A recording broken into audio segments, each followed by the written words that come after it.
Vasudevaya.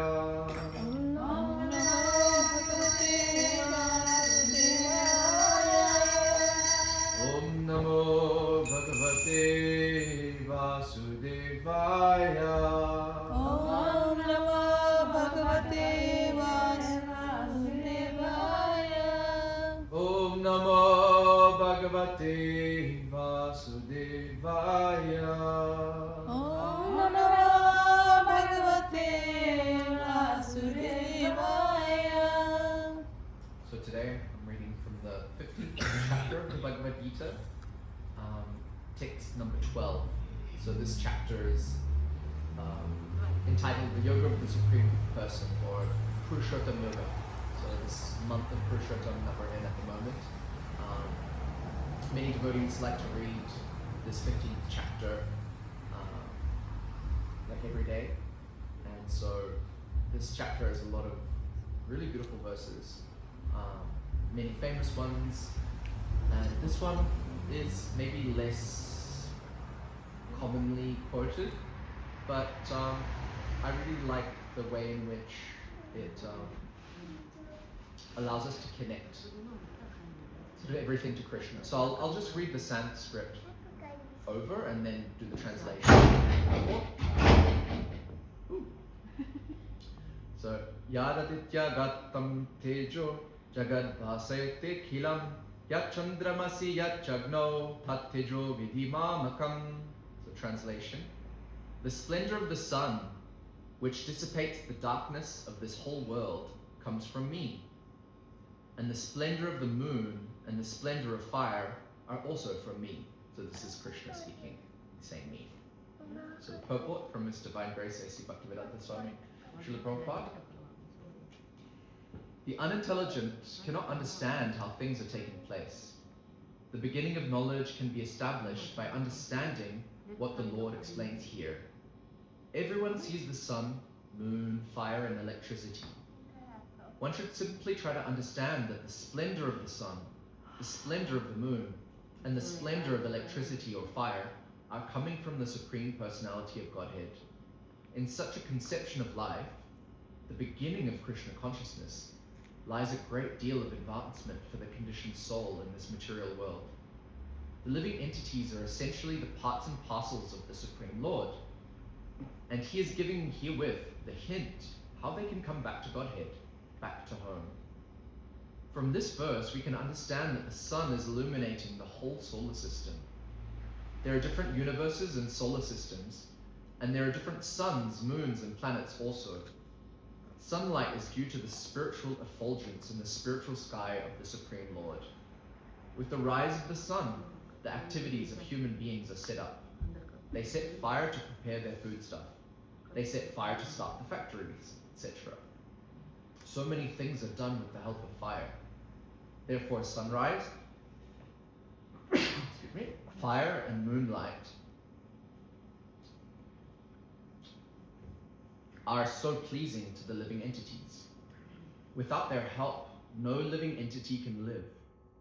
So if one can understand that the light and splendor of the sun, moon, and fire are emanating from the Supreme Personality of Godhead, Krishna, then one's Krishna consciousness will begin. By the moonshine, all the vegetables are nourished. The moonshine is so pleasing that people can easily understand that they are living by the mercy of the Supreme Personality of Godhead, Krishna. Without His mercy, there cannot be sun. Without His mercy, there cannot be moon. And without His mercy, there cannot be fire. And without the help of sun, moon, and fire, no one can live. These are some thoughts to provoke Krishna consciousness in the conditioned soul. So, I think what really comes to mind for me with this verse is how simple the process of Krishna consciousness can be.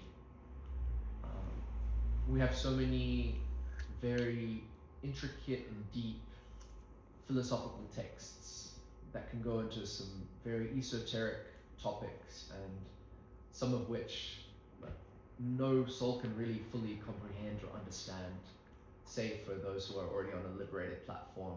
If we look at some of the writings of the Goswamis, it can be almost like mind-boggling what they're really speaking about, and to truly embody and live those principles can be quite a heavy task for all. But this verse is so beautiful in its simplicity. If we go outside and we look at the sun and we feel the beautiful warmth of the sun, we can understand this is Krishna. This is Krishna's mercy. Krishna is the source of energy that is being manifested through the sun. And that warmth that we feel, that's like Krishna hugging us. The more we can just see all these very tangible things like the sun, the moon, fire when we're cooking, that energy, that's all coming directly from Krishna. And those things are, as Prabhupada says, these things we use every day and they're very pleasing to us. Being able to cook something nice on a fire, it warms our belly. We go outside and on a beautiful full moon night, like I think last night was the full moon, we look at the moon and wow, it's so incredible, so beautiful. That's the beauty of Krishna. And so the more we can connect to these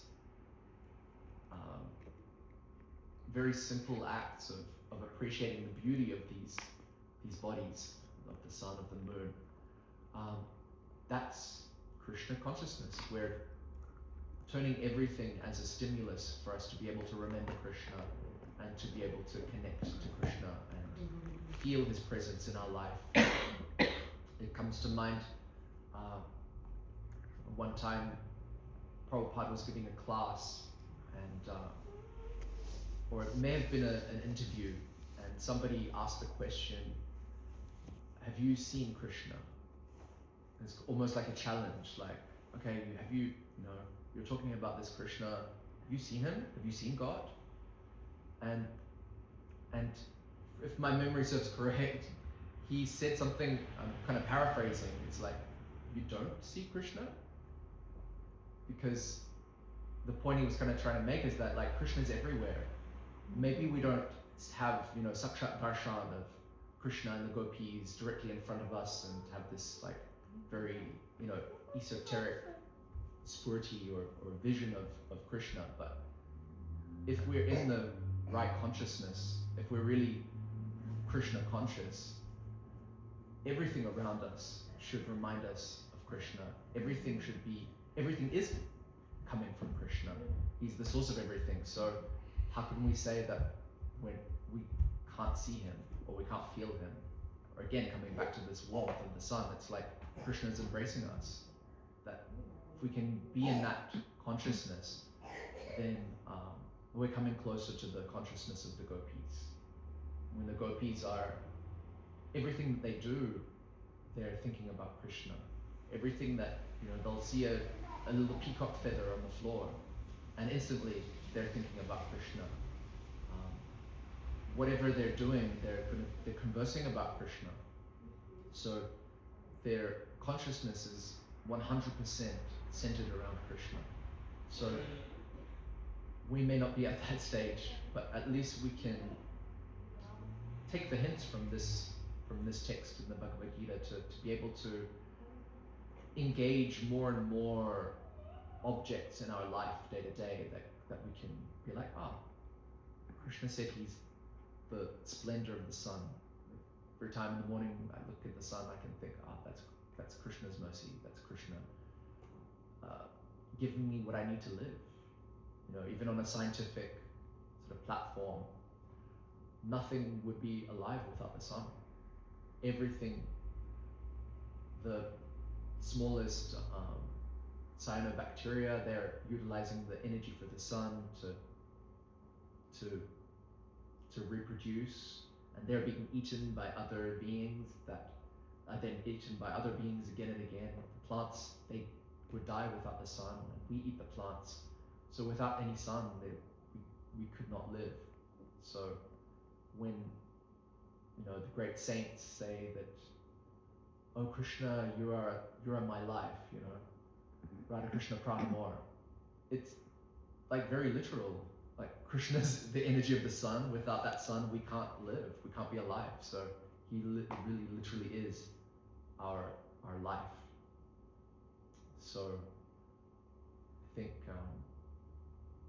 these verses like these are kind of can give us a little key to that kind of mood of the gopis, where we can connect everything, and we don't have to be too esoteric with it.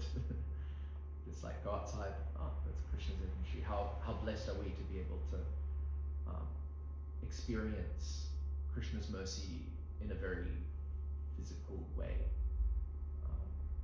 Sometimes it can be very, what's the word?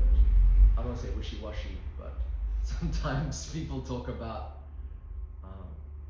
certain sentiments towards Krishna, and how do we really know what's real, what's just imagination, what's just kind of trying to be at a level that we're not really at. But I think there's no denying, like, if you go in the sun, you feel warm. That's a lived experience. You can say, okay, there's no imagination required, and that's where the beauty of the Bhagavad Gita. There's so much very practical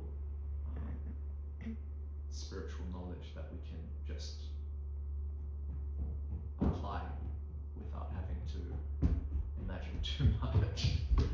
So I think that's all I really have to say about that. Is there any kind of questions or any sharings that maybe have stimulated something that someone wants to share?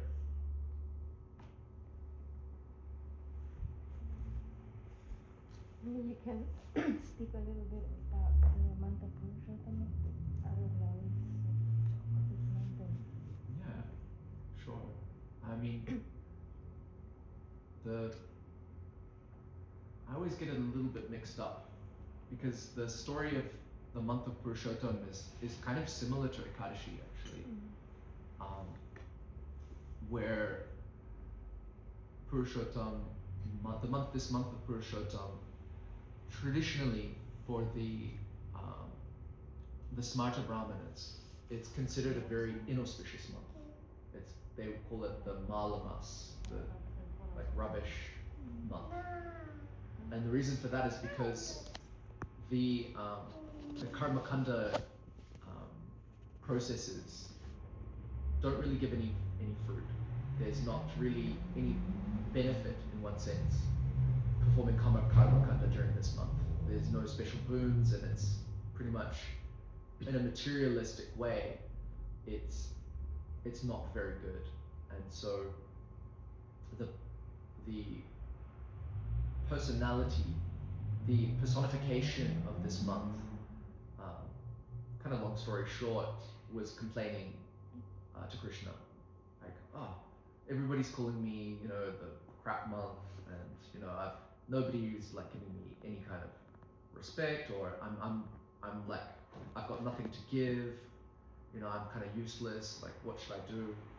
And so then Krishna gave him the boon that, okay, I will bless you so that any bhakti, any spiritual benefit in the bhakti is going to be amplified and give a lot of results, and that I'll give you my name, Purushottam Mas, the best of months, the best of Purushottam, the topmost person. I'll give you these qualities. And so there is still now the understanding, yes, that this Purushottam Mas it's the way that I see it, it's almost like Kartik, right?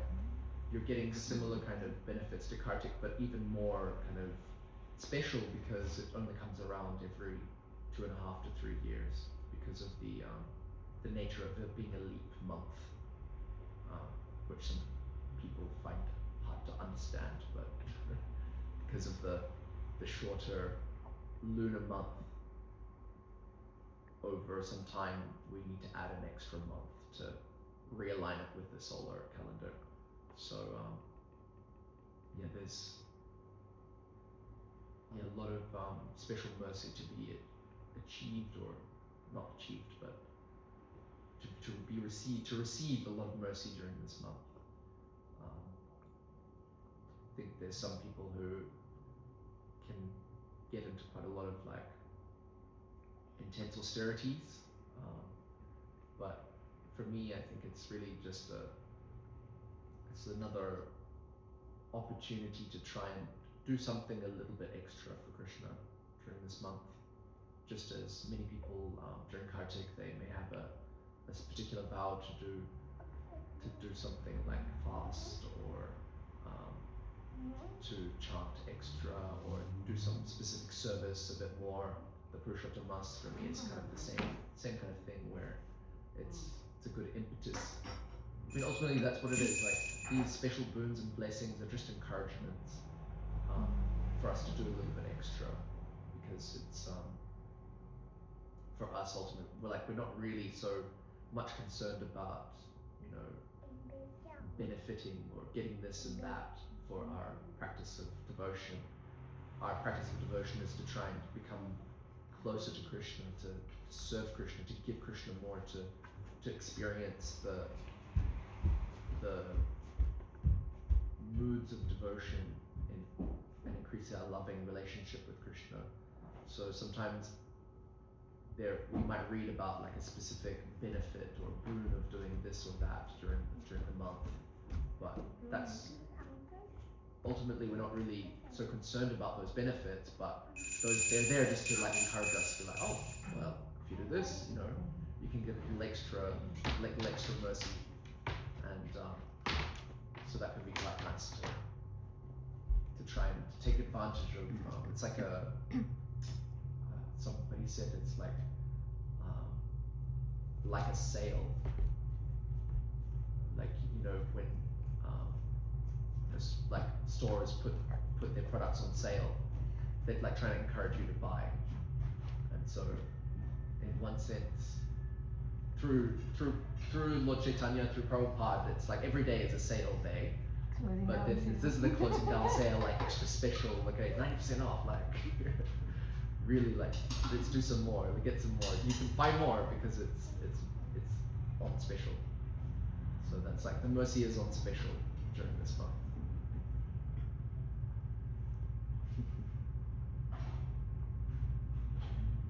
Anyone else?